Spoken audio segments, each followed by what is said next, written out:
क्या मट्टी के बर्तन में खाना सुन्नत है? इस हवाले से मैंने कोई ऐसी रवायात न पढ़ी है, न उलमाए इकराम के दरियाफ्त करने पर मुझे मिली है कि जिसमें ये हो कि सरकार सल्लल्लाहु अलैहि वसल्लम मट्टी के बर्तन में खाना तनावुल फरमाते थे।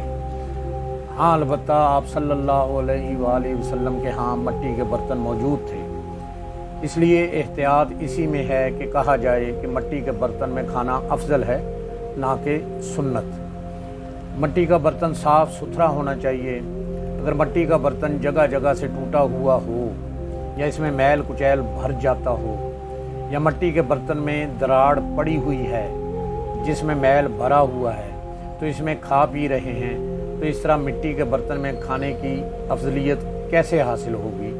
क्योंकि मट्टी या टूटी हुई जगह से पानी पीना मकरूह है। ऐसे टूटे हुए बर्तन में खाना पीना तबई नुक्ता नज़र से भी नुकसानदेह है और इसमें जरासीम जमा हों। हज़रत इमाम मोहम्मद बिन इस्माइल असनानी रहमतुल्लाह अलैह फरमाते हैं, प्याले की टूटी हुई जगह से पीना मकरूह है।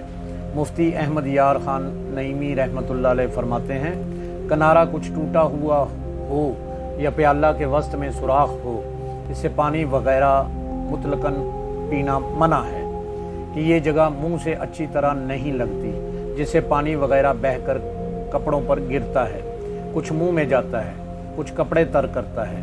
नीज ये जगह फिर अच्छी तरह साफ भी ना हो सकेगी और मुमकिन है कि टूटा हुआ किनारा होंठ को ज़ख्मी कर दे और ज़ख्म का खून पानी और बर्तन को नापाक कर दे। बहरहाल इस हुक्म में भी बहुत हिकमतें हैं। अल्लाह हमें दीन समझने की और उस पर अमल करने की तौफीक अता फरमाए। आमीन।